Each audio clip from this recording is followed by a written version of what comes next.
For nearly a year, Twisted Faith has taken you deep into the shadows, where history's darkest secrets refuse to rest. From haunted asylums to forgotten institutions of horror, we've uncovered the chilling echoes of madness, mystery, and the macabre. In celebration of 10,000 fearless subscribers, we present a special compilation of the most disturbing asylums ever explored. These halls have witnessed unspeakable suffering, and some say, the spirits of the lost still linger. Thank you for 10,000 subscribers. Stay curious and stay creepy.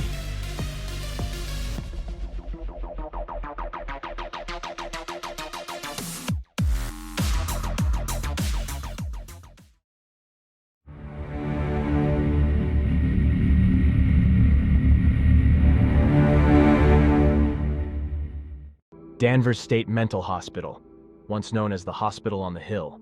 Danvers State Mental Hospital, perched ominously atop Hathorne Hill, is one of the most infamous psychiatric institutions in American history. Opening its doors in 1878, Danvers was designed under the Kirkbride Plan, a progressive method intended to provide a more humane approach to mental health care. However, by the mid-20th century, it became a symbol of institutional failure and neglect. Originally built to house 450 patients, the hospital's population exploded to over 2,000 by the 1920s, leading to severe overcrowding. The once grand architecture, with its Victorian Gothic spires, soon became the backdrop for horrific treatments like electroshock therapy, lobotomies, and isolation. The combination of underfunding and inadequate staffing turned Danvers into a nightmarish place, with stories of abuse, patient mistreatment, and bizarre experimental treatments leaking out. Danvers is also believed to be the birthplace of the prefrontal lobotomy in the United States, pioneered by Dr. Walter Freeman in the 1940s. This procedure, now largely discredited, left many patients in a vegetative state and became a dark chapter in psychiatric care. Adding to its eerie legacy, Danvers sits in the same town once home to the infamous Salem witch trials of 1692. In fact, Danvers was originally known as Salem Village. Some even believe that the hospital was cursed by the dark energy of the area. Reports of self-deletion, violent outbursts, and mysterious deaths were common. Some patients who entered Danvers never left, their lives ending behind its cold stone walls. It's said that the spirits of these tormented souls remain trapped, forever reliving their anguish. The hospital's reputation for death and despair earned it the nickname, the birthplace of the prefrontal lobotomy, a grim reminder of its notorious past. The hospital's dark history has fueled countless tales of hauntings. Former staff, visitors, and paranormal investigators have reported hearing disembodied voices, screams, and footsteps echoing through the abandoned halls. Shadowy figures are often seen moving in the distance, only to vanish upon approach. The most chilling accounts include encounters with full-bodied apparitions of former patients, still dressed in their hospital gowns, who seem to relive their suffering in endless loops. The hospital was shut down in 1992 and demolished in 2007 to make way for a residential development. But the grim legacy of Danvers lives on in ghost stories, local lore, and pop culture. Most notably, it inspired H.P. Lovecraft's Arkham Asylum in his stories and influenced the 2001 horror film Session 9. Despite this, the legends and ghost stories persist, and those who visit the site today claim they can still feel the presence of the hospital's dark past. Some locals believe that disturbing the grounds has only awakened the spirits that lie dormant, leading to reports of paranormal activity in the new apartments built on the site. Waverly Hills Sanatorium. Waverly Hills Sanatorium, located in Louisville, Kentucky, is one of the most notorious haunted locations in the world. But its chilling reputation was born from an equally dark past rooted in tragedy. To truly understand why this location is so eerie, we have to dive deep into the history of the building and its original purpose. Waverly Hills opened its doors in 1910 as a two-story wooden hospital to treat tuberculosis patients. At the time, tuberculosis, also known as the White Plague, was rampant across the United States, and Louisville had one of the highest mortality rates due to the region's swampy climate, which helped spread the airborne disease. There were no antibiotics or proper treatments for tuberculosis back then, so doctors relied on fresh air, sunlight, and radical surgeries as potential cures, but many patients were not so fortunate. As the disease worsened in the early 1900s, Waverly Hills was expanded in 1926 to become a much larger, 5-story Gothic-style facility designed to accommodate up to 400 patients. Though the hospital's isolated location on a hilltop provided an ideal environment for treating tuberculosis, it also became a place of immense suffering and death.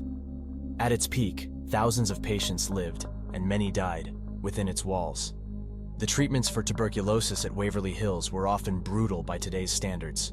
Patients would undergo procedures such as thoracoplasty, in which ribs were removed to allow the lungs to expand, or surgical pneumothorax, where the lungs were intentionally collapsed to rest them. Both treatments were excruciatingly painful and often fatal.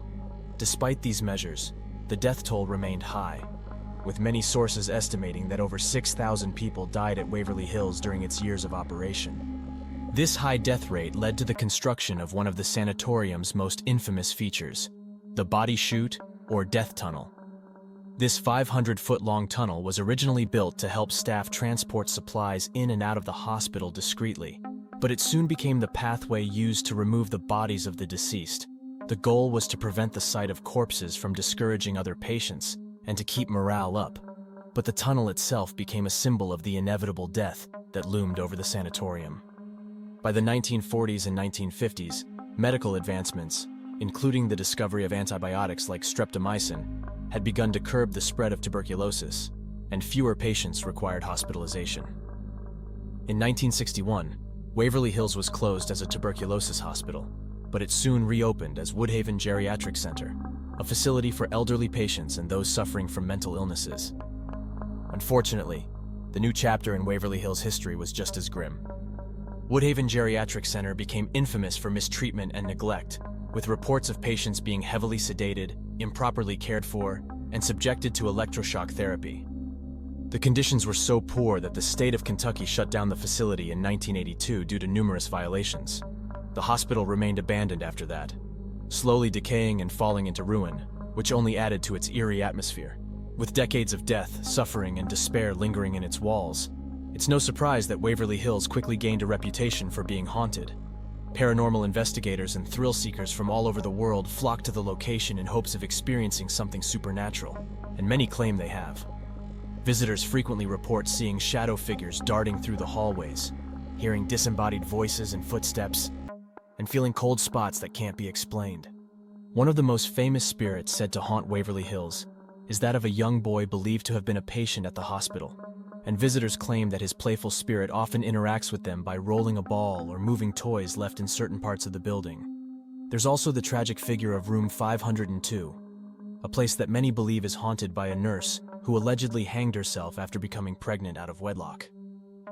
Stories also suggest another nurse may have jumped to her death from the roof of the same building, and both deaths have contributed to the legend of room 502 being one of the most haunted areas in the entire sanatorium. Additionally, the body chute itself is said to be the scene of numerous paranormal occurrences. Visitors have reported hearing phantom footsteps, whispers, and even the feeling of being followed by an unseen presence as they make their way through the tunnel. Today, Waverly Hills Sanatorium is privately owned and hosts regular tours for ghost hunters and paranormal enthusiasts. The current owners have made efforts to preserve the building's history and have plans to eventually restore parts of the property.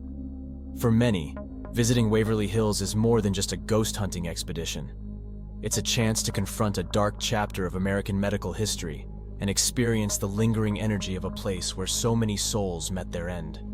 Whether you believe in the paranormal or not, Waverly Hills Sanatorium remains an unsettling and powerful reminder of the fragility of life. The combination of its tragic history, ghostly tales, and abandoned, decaying structure make it one of Kentucky's most haunted locations, and arguably one of the creepiest places in the world. Trans-Allegheny Lunatic Asylum. In 1864, just after West Virginia achieved statehood, and as the Civil War was drawing to a close, the Trans-Allegheny Lunatic Asylum opened its doors. The imposing structure, with its Gothic and Tudor Revival architecture, stood ominously against the skyline, hinting at the darkness that would soon envelop its halls. Initially, though, its mission was one of hope and healing. Constructed according to the Kirkbride plan, the asylum was designed by psychiatrist Thomas Kirkbride. who envisioned a therapeutic environment filled with light, fresh air, and nature. The bat wing floor plan featured numerous wings sprawling outward from a central hub, ensuring that every room would be flooded with sunlight when doors were opened.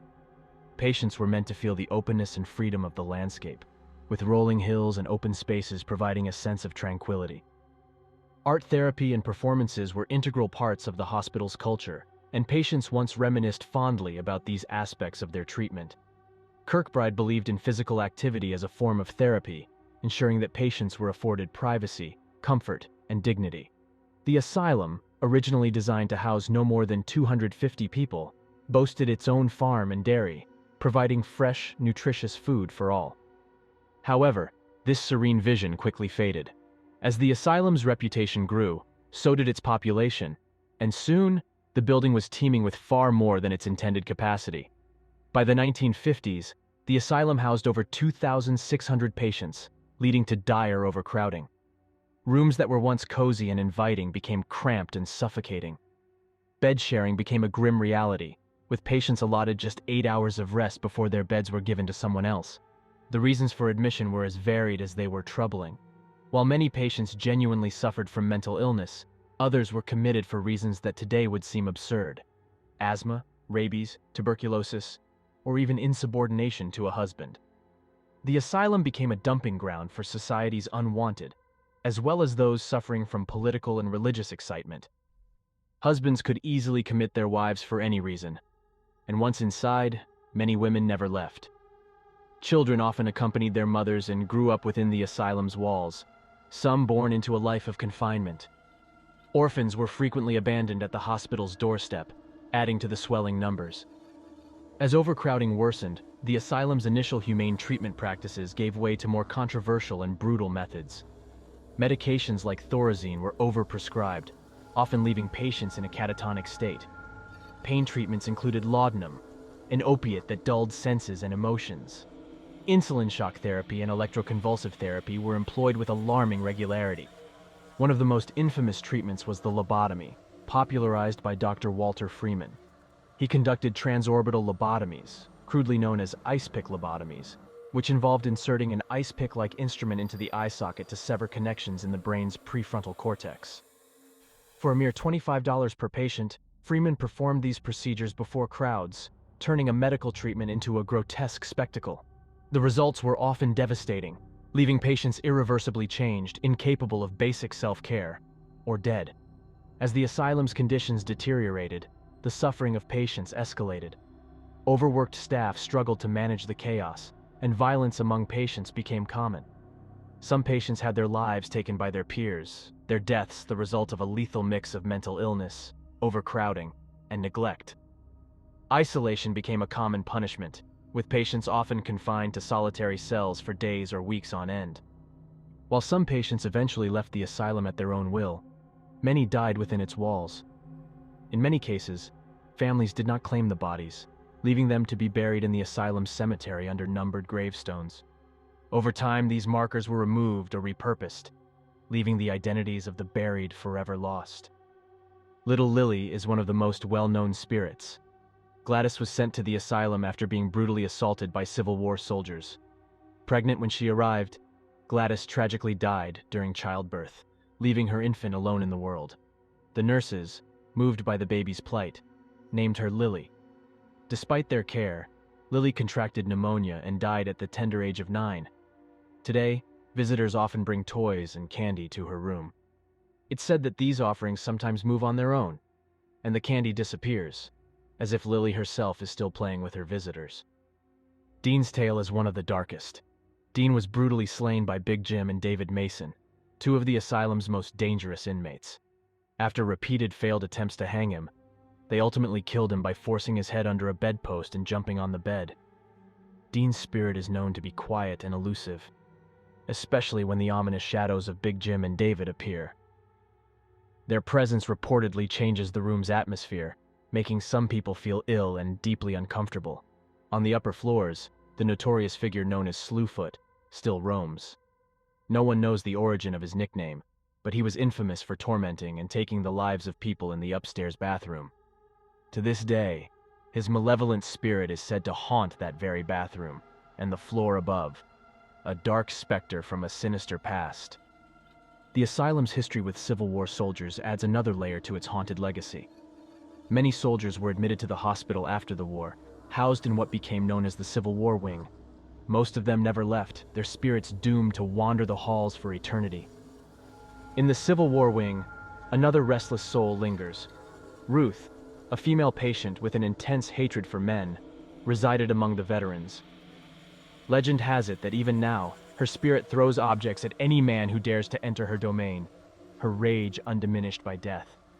James, a more peaceful spirit, met a quieter end. He managed to avoid trouble during his time at the asylum, but succumbed to a heart attack in an upstairs bathtub. His ghost is said to remain in the asylum, a silent observer of the ongoing supernatural activity. Nurse Elizabeth is another spectral presence. Little is known about her life or her death, but her ghostly form is often seen moving from floor to floor, continuing her eternal rounds, as if still caring for the patients in need. These are just a few of the many souls lost within the asylum's walls, each with a tragic story to tell. Their restless spirits serve as haunting reminders of the suffering that permeated this once hopeful institution. The Trans-Allegheny Lunatic Asylum, once a beacon of hope, now stands as a somber monument to despair and darkness. Its haunted history lingers, a testament to the countless souls who suffered within its corridors, their restless spirits still echoing through the halls, a chilling reminder of the asylum's tragic past. Sheboygan Asylum, Sheboygan. The Sheboygan Asylum, also known as the Sheboygan County Insane Asylum, was established in 1880 in Sheboygan, Wisconsin. Originally intended as a place to care for the mentally ill, it was a typical asylum of the era, designed to house and treat patients suffering from various mental health issues, though often under harsh and outdated conditions. At its peak, the facility housed hundreds of patients, many of whom were committed for reasons that would now seem trivial, such as depression, anxiety, or even just behavioral issues. During this time, the understanding of mental health was limited, and the treatments were often cruel. One of the most infamous aspects of the Sheboygan Asylum was the poor living conditions. Overcrowding was a significant problem, and the building's infrastructure was not adequately prepared for the number of patients it was meant to house. As a result, sanitation and hygiene were often neglected, and many patients died from malnutrition, disease, or neglect. Over time, the facility became a symbol of mistreatment and neglect. Some patients reported being subjected to shocking treatments meant to cure their mental illness, such as electroconvulsive therapy, ECT, or even the controversial lobotomies that were popular in psychiatric practices at the time. The sheer isolation of the asylum also contributed to the suffering of many patients, who often found themselves abandoned by families and society. As years went on, the Sheboygan Asylum became overcrowded, and the conditions worsened. There were multiple reports of patients dying under mysterious circumstances, leading some to suspect foul play or neglect. The asylum's underground tunnels, which connected the main building to various outbuildings, are said to be the epicenter of paranormal activity. Staff used these tunnels to transport patients and supplies, but today, they're associated with feelings of dread and reports of shadowy figures lurking in the dark. After the facility closed in 2002, the building became a hotspot for ghost hunters. Investigators have recorded disembodied voices, footsteps echoing in empty halls, and sudden temperature drops. One particularly chilling account involves the apparition of a former patient, seen wandering the grounds in a hospital gown, seemingly lost. The Sheboygan Asylum's grim history and eerie atmosphere make it Wisconsin's most infamous haunted location, drawing those brave enough to confront its spectral past. The Austin State Hospital, formerly known as the Texas State Lunatic Asylum, is not only the oldest psychiatric hospital in Texas, but also one of the most notorious. Established in 1857, it reflects a complex history of mental health treatment, evolving from crude and inhumane practices to modern therapeutic care. However, the hospital's dark past and the tragedies that occurred within its walls have given rise to numerous ghost stories and reports of paranormal activity. Located in central Austin, the hospital was created in response to a growing need for facilities to treat the mentally ill. In the mid-19th century, mental health treatment was rudimentary at best and often cruel. The Texas legislature approved the facility's construction in 1856, and the hospital began admitting patients in 1861. Initially, the hospital was hailed as progressive for its time, offering fresh air, exercise, and a structured environment. However, as the years passed, overcrowding became a significant issue. By the early 1900s, the hospital was operating far beyond capacity, with more than 2,000 patients housed in facilities designed for a fraction of that number. When the hospital was originally founded in 1857, it was designed to be a largely self-sustaining institution. To achieve this, the hospital operated its own farm system, where patients worked to grow crops, tend livestock, and perform other agricultural tasks. This practice was seen as both therapeutic and practical at the time, as it gave patients meaningful work, while also helping to provide food for the hospital's large population. However, the arrangement wasn't without its darker side. The farm work, while framed as rehabilitation, was often grueling and carried out by patients who may not have been physically or mentally capable of handling the labor. Historical records suggest that some patients were overworked, and accidents and exhaustion were not uncommon. The farm system also functioned as a way to cut costs, prioritizing the hospital's budget over the well-being of its patients. Over time, as medical practices evolved and the hospital shifted toward a more urbanized environment in Austin, the agricultural program was phased out. Like many mental health institutions of its era, the Austin State Hospital employed practices that are now considered inhumane. Patients were subjected to electroshock therapy, ice baths, and lobotomies, procedures often performed without anesthesia or consent. These methods, combined with the lack of understanding about mental illness, led to immense suffering and, in many cases, death. The hospital also became a dumping ground for individuals society deemed undesirable. Women were institutionalized for hysteria, which could include anything from postpartum depression to rebelling against traditional roles.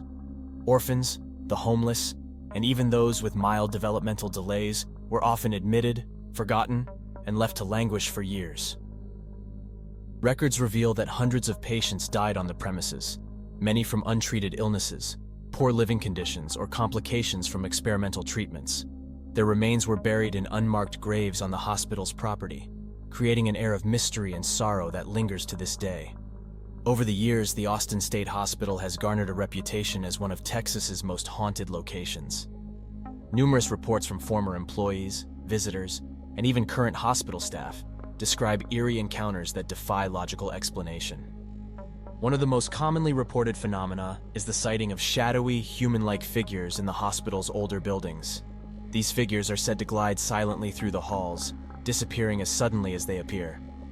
Many visitors have reported hearing whispers, cries, or even full conversations in empty rooms. The voices are often described as pleading or mournful, thought to be echoes of the patients who suffered here.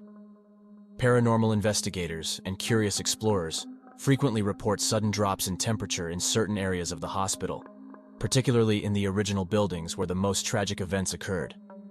Accounts of doors slamming, objects moving, and lights flickering are not uncommon. Some staff members have even reported feeling an unseen presence brush past them while working late at night. One of the most chilling aspects of the Austin State Hospital is its cemetery. Hidden away on the property, the graveyard contains the remains of hundreds of patients who died at the facility. Many of the graves are marked only by numbers, as families often could not afford proper burials or abandoned their loved ones altogether. The anonymity of these graves has led to speculation that the spirits of those buried there remain restless. Paranormal investigators have reported strange occurrences near the cemetery, including phantom footsteps, ghostly apparitions, and an overwhelming feeling of sadness or dread.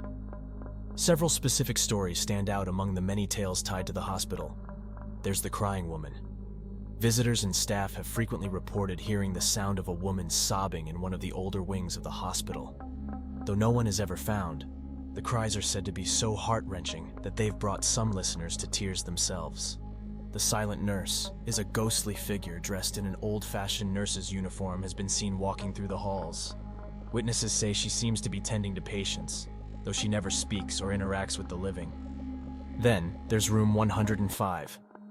This specific room, located in one of the hospital's oldest buildings, is rumored to be a hotspot for paranormal activity. Visitors report an overwhelming sense of unease upon entering, and many claim to hear scratching noises or faint knocking sounds coming from the walls.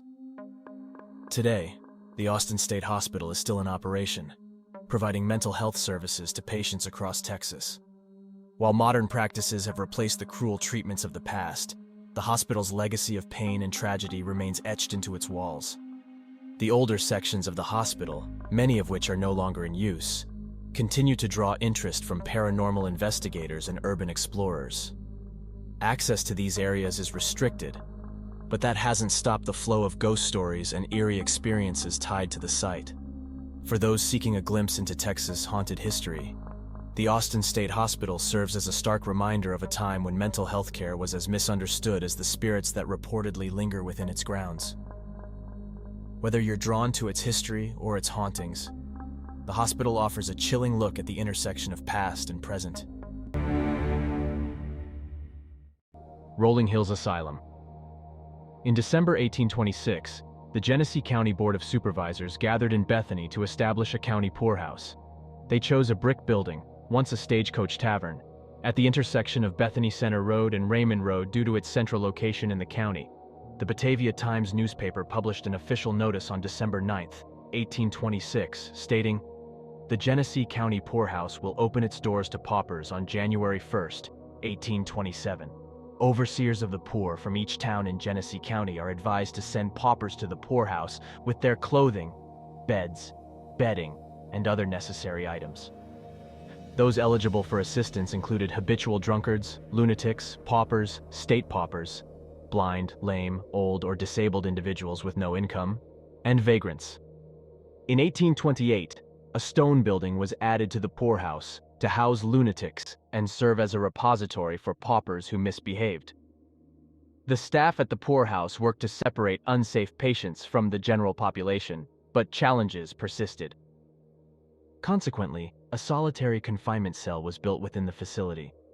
The facility also housed the mentally ill until 1887, when the Board of Supervisors decided to send those with acute insanity to other state institutions. The Genesee County Poor Farm covered over 200 acres and operated as a self-sufficient farm and woodland. This allowed the county to care for residents at a low cost, approximately $1.08 per week per resident in 1871. Residents, referred to as inmates regardless of their reason for being there, faced difficult conditions while working on the farm. Many produced goods to sell, helping to offset living expenses. Facilities included a bakery and a woodshop where coffins were crafted for use at the poorhouse and for sale to local mortuaries. The county provided burials for residents without families. An 1886 record mentions a cemetery on the property, improved with a fence and leveled ground to protect the graves. Over time, the cemetery deteriorated, with stones crumbling, grass growing, and the forest reclaiming the land. The exact location and details of the cemetery remain largely unknown. Today, it's believed that the spirits of these troubled individuals linger in the halls of Rolling Hills. In the depths of the old men's dormitory on the second floor, there exists a corridor known only as the Shadow Hallway. Here, shadow people are said to roam freely. Those who dare to venture near the infirmary section may catch a glimpse of these elusive figures. They appear in various shades, shifting between human-like forms and shapeless specters. The walls of the Shadow Hallway have witnessed countless unexplained shadows, their movements both captivating and eerie. Descending into the asylum's basement, one discovers a small, dank room that holds the remnants of a darker past. Iron brackets protrude from the cold cement walls. In this grim chamber, individuals deemed unruly or afflicted with misunderstood ailments like Alzheimer's or epilepsy were shackled and isolated. Even outspoken wives could find themselves imprisoned within these walls. The room's oppressive atmosphere serves as a haunting reminder of the asylum's unsettling history. In the East Wing is Roy's room. Roy Krause, a towering 7-foot-tall shadow man, remains a beloved figure at Rolling Hills Asylum. Suffering from gigantism likely caused by a pituitary gland tumor, Roy spent his life within these walls, passing away in 1942 at the age of 52. In recent years, it was noted that it would have been Roy's 123rd birthday. The staff still gathers in his room to celebrate him. In the basement, next to the embalming table, is the morgue, a place steeped in eerie tales and paranormal activity. 2 walk-in refrigerators, originally meant for human corpse storage, stand as silent reminders of the morgue's unsettling history. Ghostly voices, objects moving on their own, and even reports of people being shoved add to the morgue's haunted reputation. The land surrounding Rolling Hills holds its own mysteries. Once a burial ground for those without families, the exact location of the cemetery has been lost to time. Nature has reclaimed the land, with crumbling stones and overgrown grass marking the forgotten graves. Despite the lack of records, the stories of these lost souls continue to linger. The emotional bonds formed by former residents, many of whom lost their homes or families, are believed to anchor their spirits to this place. The spirits are treated with respect and care, acknowledging their enduring presence within the asylum's storied history. The Genesee County historians erected a historical marker commemorating those forgotten individuals who lived and died at the county home. Today, visitors to Rolling Hills Asylum can embark on self-guided ghost hunts, delve into historical tours, attend special events, and even encounter celebrity gatherings in this eerie setting. Ridges Asylum, Athens. In Athens, Ohio, stands the former Athens Lunatic Asylum, erected in 1868. Its initial patient, a 14-year-old girl with epilepsy, was admitted by parents who believed she was possessed. From 1874 to 1993, it housed individuals with various mental illnesses, including Civil War veterans, troubled youths, homeless, elderly, and even violent offenders.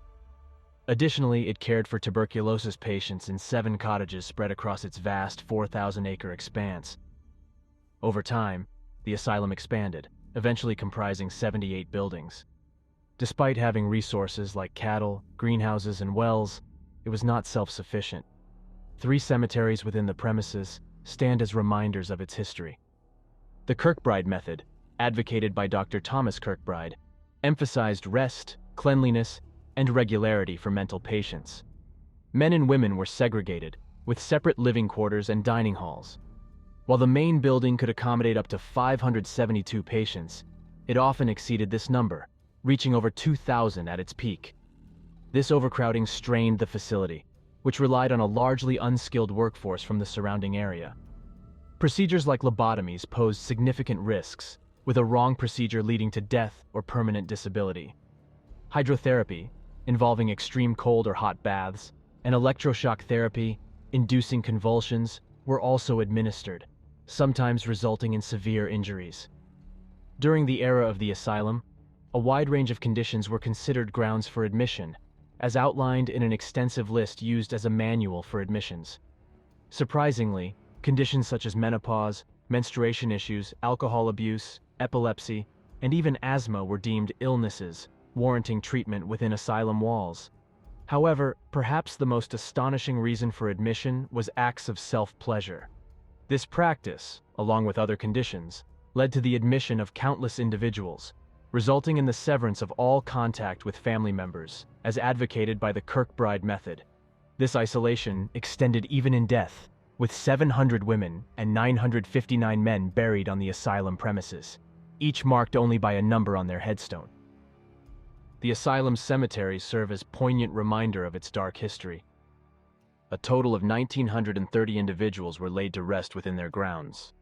While some were claimed by family members for burial elsewhere, many were left in the care of the asylum due to the stigma surrounding mental illness.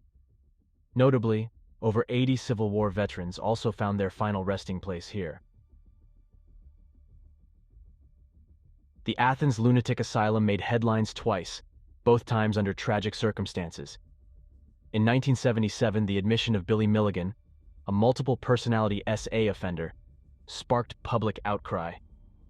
Milligan, who later committed several felonies including armed robbery and SA of 3 Ohio State University students, claimed his alternate personalities were responsible for the crimes.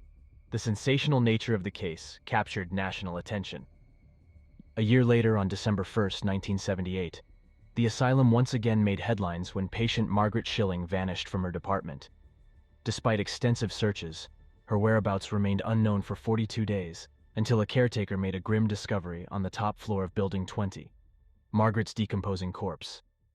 She was found naked, with her arms crossed over her chest, having neatly folded her clothes and placed them on a chair before her demise. The circumstances surrounding Margaret's death remain shrouded in mystery. Although the pathologist determined she died of natural causes, namely cardiac arrest, questions linger about the events leading up to her passing. The impression her body left on the concrete floor, a result of decomposition and sunlight filtering through the windows, remains indelible to this day, serving as a haunting reminder of the asylum's troubled history. Numerous reports suggest that both the former asylum and its surrounding cemeteries are haunted, with some attributing the eerie atmosphere to the area's history as an Indian burial ground.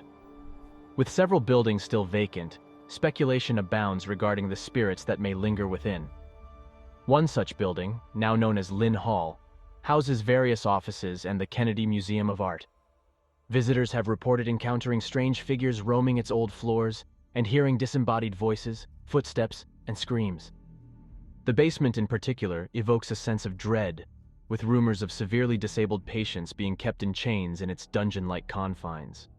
Some claim to have heard the sound of chains being pulled, adding to the chilling ambiance. Although there is no evidence to support the claims of patients being chained to the walls, the arches in the basement contribute to its ominous appearance. The ghost of Margaret Schilling is said to manifest by looking out of the window where her body was found, as well as on other floors. Doors mysteriously open and close, and footsteps are heard when no one else is present. Visitors also report sensing the presence of others and frequently glimpse shadowy figures. A recurring apparition of a man wearing a long black coat has been known to unsettle students in the men's room for years. The cemeteries surrounding the asylum endured vandalism during its period of abandonment, fostering an atmosphere rife with reports of shadowy figures and mysterious lights. Wilson Hall, situated on the West Green where the Indian burial grounds once lay, stands as one of the most haunted dormitories on campus. Wilson Hall is notorious for its spectral activity, particularly on the 4th floor. Apparitions, voices, and inexplicable door-slamming incidents are commonplace. Similarly, the Convocation Center, affectionately known as the Convo, also situated on the West Green, harbors its share of supernatural phenomena, particularly within its dormitory quarters. Legend has it that a resident assistant met a tragic end at the hands of her boyfriend within its confines, her restless spirit now said to wander the corridors. Another student, who passed away peacefully in his sleep, is believed to comfort sleeping students with spectral embraces. On the East Green looms Washington Hall, purportedly haunted by the lingering spirits of a high school girls' basketball team tragically killed in a bus accident while visiting the university. Students report hearing phantom sounds of running feet and bouncing basketballs echoing through its empty halls, a haunting reminder of the tragedy that befell them. Today, the Athens Lunatic Asylum, now known as the Ridges, operates as a campus with limited access to visitors. While tours, such as the asylum tour provided by the Athens County Historical Society and Museum, offer insights into its history, exploring the vacant buildings independently is prohibited. For those seeking to experience the rumored hauntings firsthand, enrolling in classes at the university presents the opportunity to immerse oneself in the campus's rich and eerie past.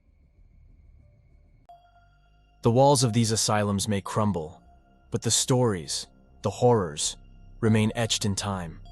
Some say the past never truly fades, and neither do the souls trapped within. Thank you for joining me on this journey into the macabre. And a special thank you to the 10,000 fearless souls who have made Twisted Faith what it is today. Your support keeps the darkness alive. If you dare to explore further, be sure to like, subscribe, and turn on notifications. More chilling tales await. Until next time, stay curious and stay creepy. Bye for now.